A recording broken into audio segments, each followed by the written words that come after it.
দিন বিদ্যুৎ বিল দেওয়া লাগছে, কথা বলেন, মহিলার দেওয়া লাগছে। তার মানে লিল্লা বোর্ডিংয়ে যেমন ছাত্ররা ফ্রি খায়, তেমন নারীরাও বাবার ঘর থেকে ঘরেও খাবারের অধিকার বেশি রাখে, স্বামীর ঘরেও খায়, স্বামী মারা গেলে ছেলের ঘরে খায়, একেবারে ফ্রি খায়। এখন মা বোনদেরকে বলবো, মা আপনি কবরে যাওয়ার পরে দেখেন তো ওখানে একটু ফ্রি হয় কিনা, তাই কাম। জোরে বলেন, কথা ঠিক না? আর আপনার কত জায়গায় হিসাব গুনতে হয়, অঙ্ক করতে হয়, এটা আপনি যারা টাকা কামাই করে সংসার চালায় তারাই বোঝে। জোরে বলেন, কথা ঠিক না? ঠিক কইলাম। আমার ভাইরা, কথা এখানেই শেষ না। অবন্ধু, স্বামী স্ত্রী দুইজনের সমান আমল করেছে, স্বামীও তাহাজ্জুদ গুজার, স্ত্রীও তাহাজ্জুদ গুজার, দুইজন একেবারে আমলে তারা কম্পিটিশন করে আমল করে। স্বামী স্ত্রী দুইজনই দুনিয়ার থেকে ইন্তেকাল করেছে।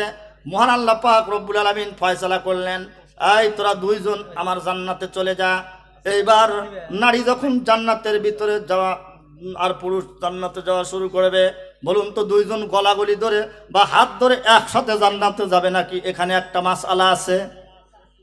এখানে শরীয়তের মাসআলা হলো, স্বামী স্ত্রী যদি আমল সমাল করে আর আল্লাহ পাক রব্বুল আলামিন যদি জান্নাতের ফয়সালা করেন, ওই নারীকে কিয়ামতের দিন বলা হবে, তুমি 500 বছর আগে জান্নাতে যাও। সুবহানাল্লাহ বলবেন না? জান্নাতে নারী আগে যাবে, গিয়ে জান্নাতের ভিতরে একটা নদী আছে, এই নদীটার নাম হলো সালসাবিল। এই নদীতে বলা হবে গোসল করো। এই নদীতে গোসল করবে।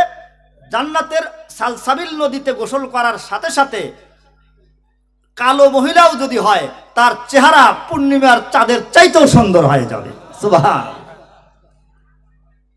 নারী জান্নাতে আগে গিয়ে তার ঘরটা সুন্দর করে পরিপাটি করবে, গুছিয়ে নেবে।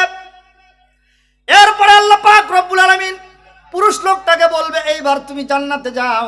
ও জান্নাতের বারান্দায় ওয়েটিং এ আছে, দরজা খুলে দেওয়া হবে, ভিতরে যাবে, গিয়ে দেখবে জান্নাতের খাটের উপরে তার স্ত্রী বসা। কিন্তু দুনিয়ার ভিতরে যেমন ছিল আজকে তো ওই রকম দেখা যায় না। দুনিয়ার ভিতরে আমাদের কালুর মা ছিল একেবারে ভূতের মতো কালো, আজকে দেখি একেবারে চাঁদের চাইতে সুন্দরী হয়ে গেছে। তার কারণটা কি? কথা বলতে আগে সাহস পাবে না, কাঠটা এনে এখানে বসা রাখলো। ফেরেশতারা বলবে, আজ আসো তুমি, অসুবিধা নাই, এটাই তোমার স্ত্রী। জান্নাতের নদীতে গোসল করার সাথে সাথে মহান আল্লাহ পাক রব্বুল আলামিন তার চেহারার পরিবর্তন করে দিয়েছে।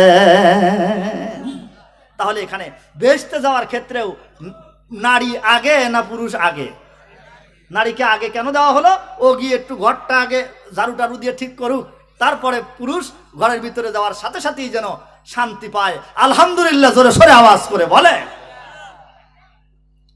আচ্ছা, দুনিয়া থেকে যখন পুরুষ এবং নারী মৃত্যুবরণ করে, পুরুষ মরে গেলে আমরা কয় কাপড়ে কাফন দেই? জোরে পান। নারী মরে গেলে কয় কাপড়ে কাফন দেই? তাহলে এখানেও তো যাওয়ার সময় বেশি নিয়ে গেছে। জোরে বলেন, কথা ঠিক না? পুরুষ মরে গেলে 3টা দিলাম, নারীতে দিলাম 5টা। দুনিয়ার ভিতরে যদিও কোনোদিন এক কাপড়ের বেশি পরে নাই, পেট খালি পিঠ খালি, কপালে নোক্তা দিয়ে রাস্তায় চলাফেরা করেছে, কিন্তু মরার পরে ঠিকই 5টা নিয়ে যায়। জোরে বলেন, কথা ঠিক না? ওই যে নারীর অধিকার বেশি আর পুরুষের হইল কাজ বেশি আর নারীর দাম বেশি, এই জন্য সে যাওয়ার সময় অধিকার খানিকটা বেশি নিয়ে চলে গেছে। আমার ভাইরা, এভাবে জন্ম থেকে নিয়ে মৃত্যু পর্যন্ত, মৃত্যু থেকে নিয়ে জান্নাতে যাওয়া পর্যন্ত হর ক্ষেত্রে নারীর অধিকার বেশি। আওয়াজ করে বলেন সুবহানাল্লাহ।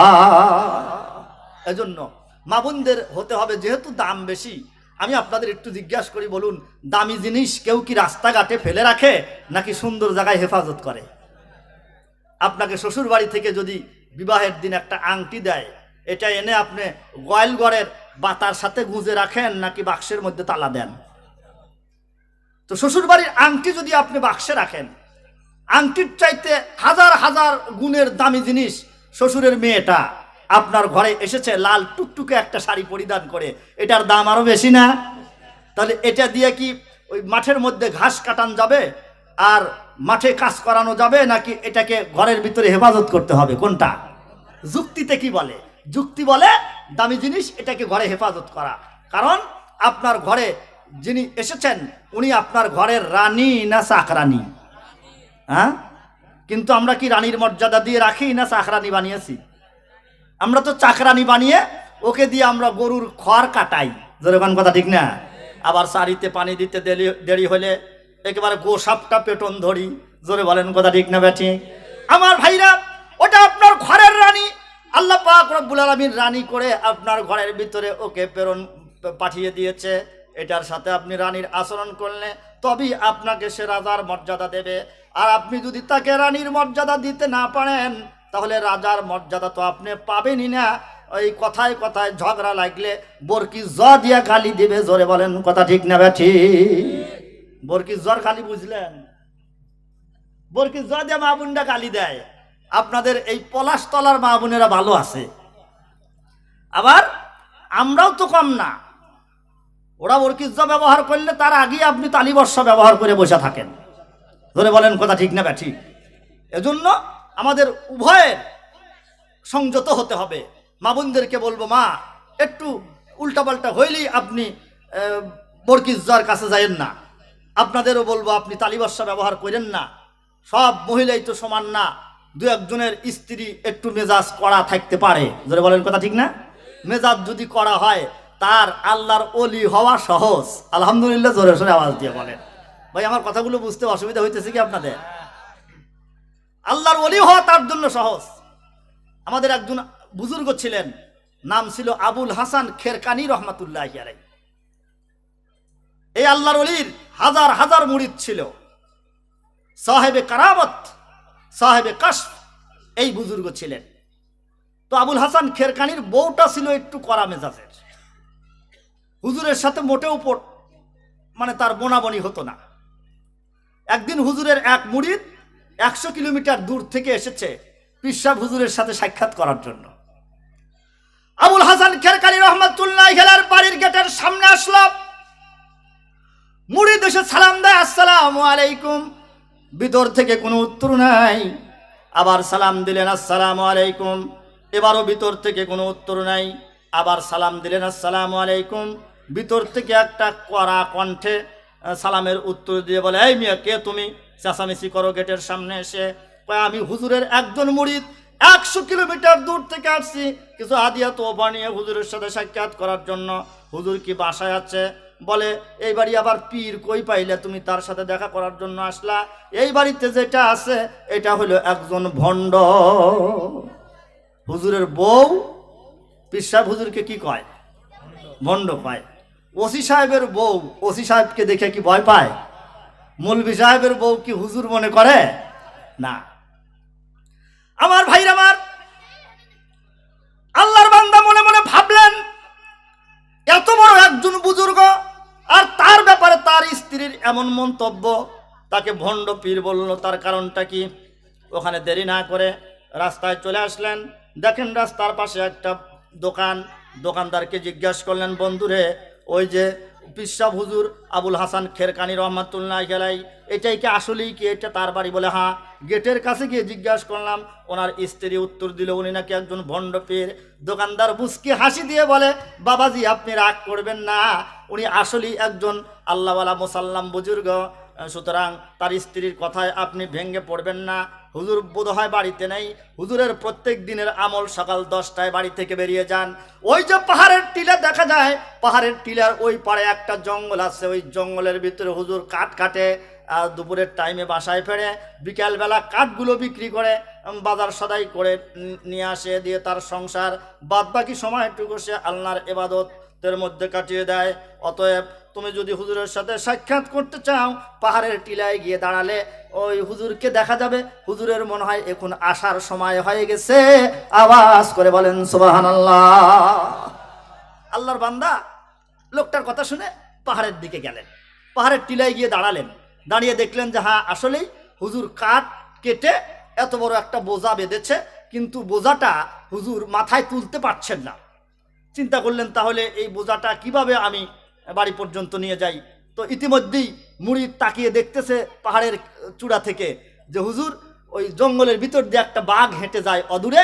বাঘটাকে ইশারা করলেন, এই বাঘ এদিকে একটু আয়, আমার বোঝাটা একটু বাড়িতে নিয়ে দে। সুবহানাল্লাহ, কাল সকালবেলা কইেন। আল্লাহর ওলি বাঘকে ইশারা করলেন, এদিকে আয়।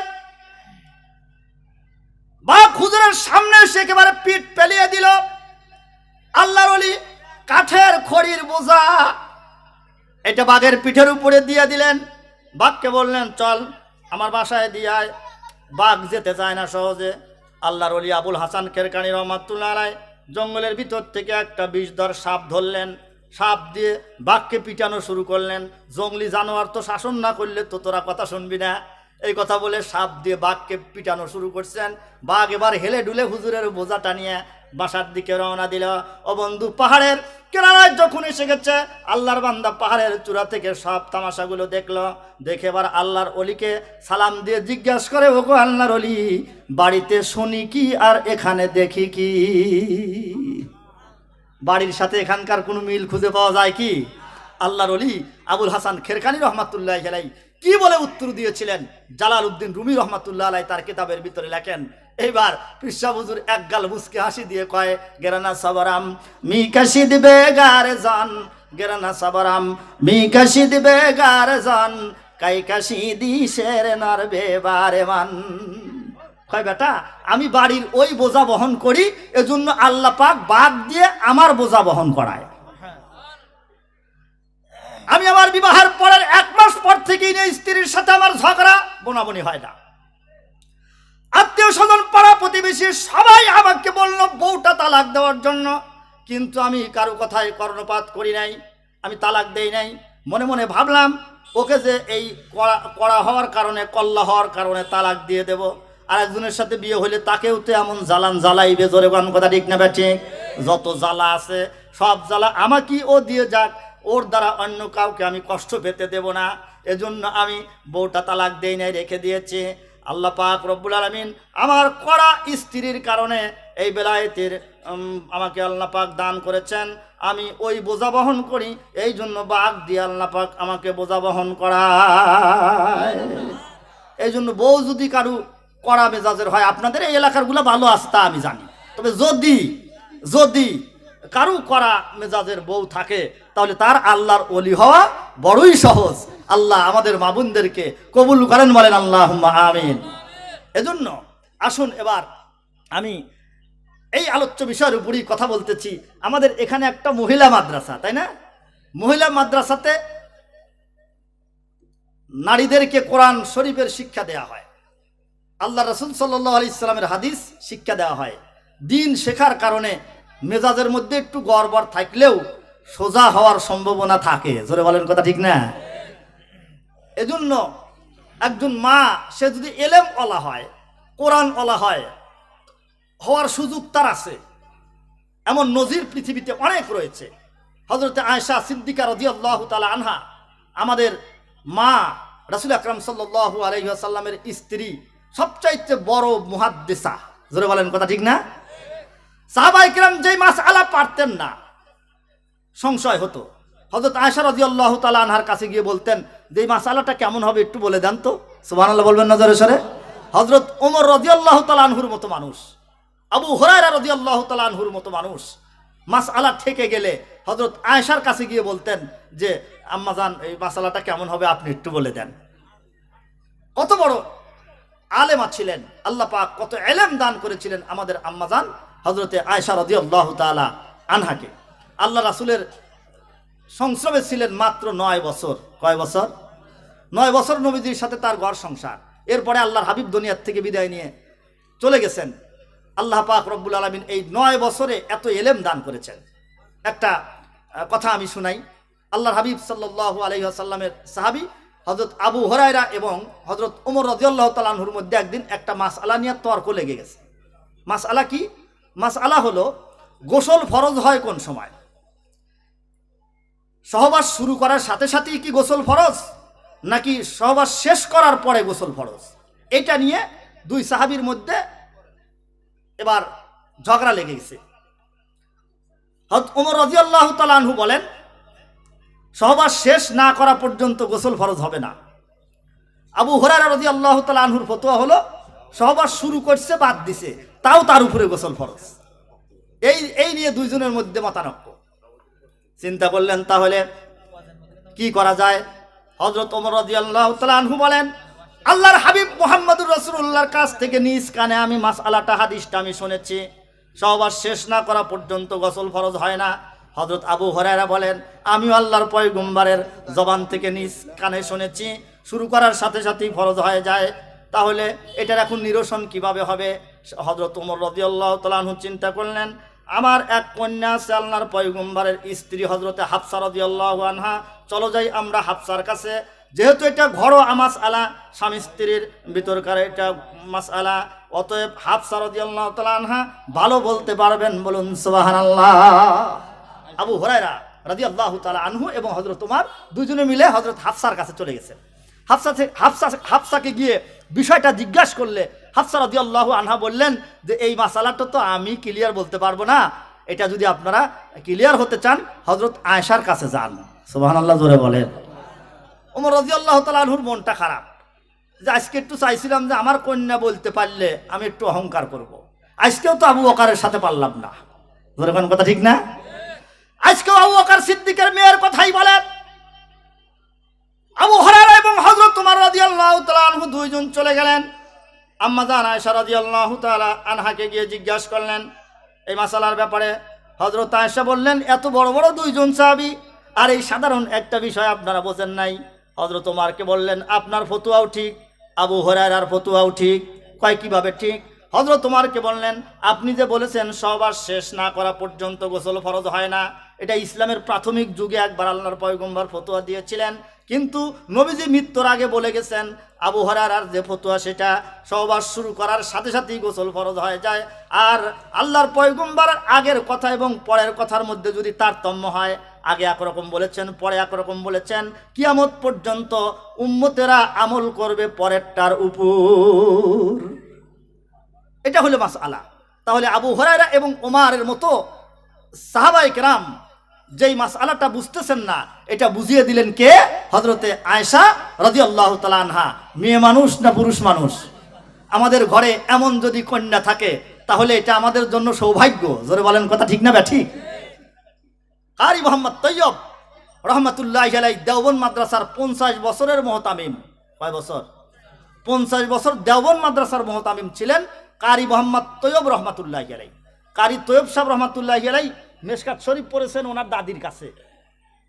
আপনি ইতিহাস পড়ে দেখবেন, কারি তৈয়ব রহমাতুল্লাহি আলাইহি মিশকাত কিতাব পড়েছেন ওনার দাদির কাছে। তাহলে দাদি কত বড় আলেম যে কারি তৈয়ব রহমাতুল্লাহি আলাইহির মতো মানুষকে মেশকাত শরীফ পড়ান।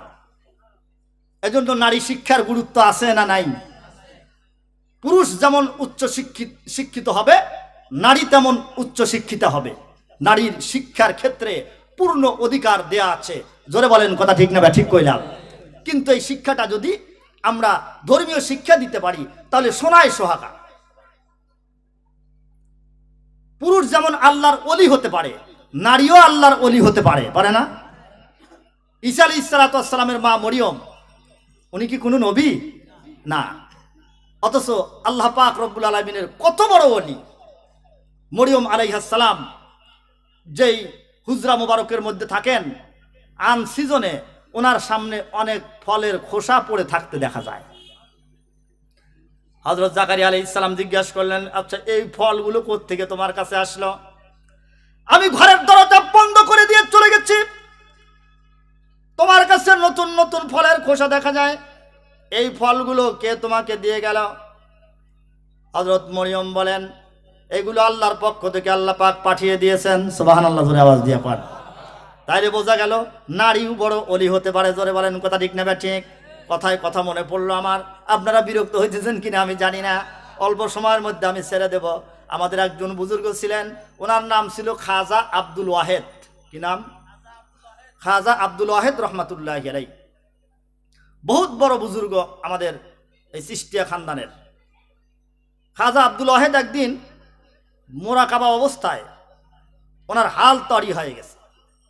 মোরাকাবা অবস্থায় উনি আল্লাহকে বলতেছে, ইল্লাল্লাহ ইল্লাল্লাহ জিকির করে, ইল্লাল্লাহ ইল্লাল্লাহ ইল্লাল্লাহ ইল্লাল্লাহ ইল্লাল্লাহ ইল্লাল্লাহ ইল্লাল্লাহ ইল্লাল্লাহ জিকির করে। জিকির করতে করতে এবার কয়, আল্লাহ জান্নাত দাও জান্নাত দাও জান্নাত দাও জান্নাত দাও জান্নাত দাও। আচ্ছা জান্নাত দাও জান্নাত দাও এটা জিকির করলে কি জান্নাত পাওয়া যায়? আল্লাহ পাক রব্বুল আলামিন গায়বী আওয়াজ দিলেন, ও খাজা আব্দুল ওয়াহেদ, জান্নাত জান্নাত দাও জিকির করলে তো জান্নাত পাওয়া যায় না।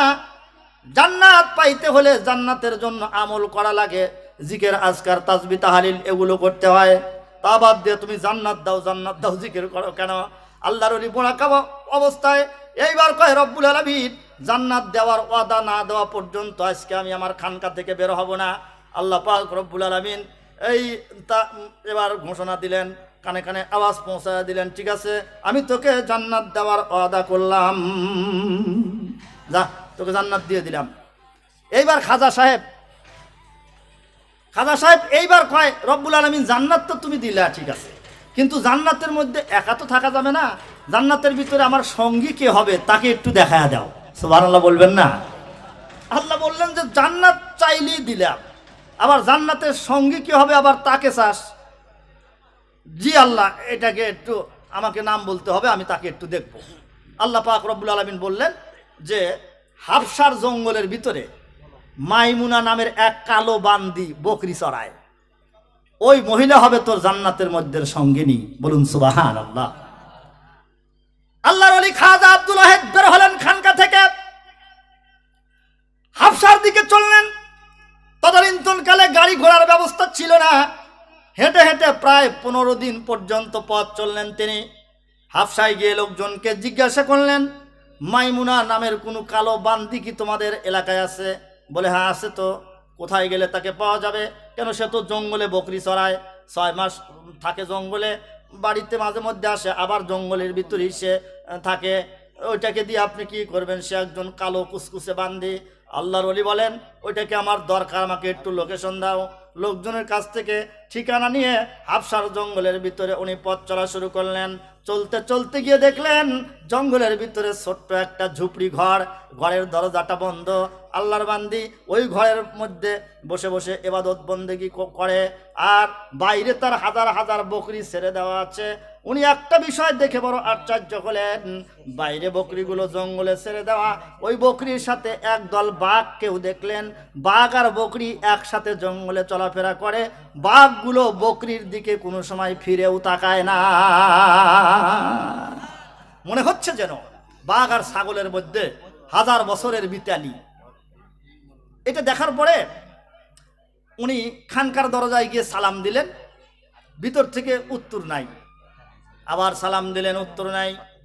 তৃতীয়বার আবার সালাম দিলেন, মহিলা ভিতর থেকে সালামের উত্তর দিয়ে বলে, আজকে তোমার সাথে আমার কথা নাই, তোমার সাথে আমার কথা হবে আল্লাহর জান্নাতে। সুবহানাল্লাহ। আল্লাহর ওলি খাজা আব্দুল ওয়াহেদ রাহমাতুল্লাহ আলাইহি মাইমুনাকে জিজ্ঞাসা করলেন, ভালো কথা, জান্নাতের ভিতরে তোমার সাথে আমার কথা হবে, ভালো কথা, তবে এই খবর তোমাকে কে দিল?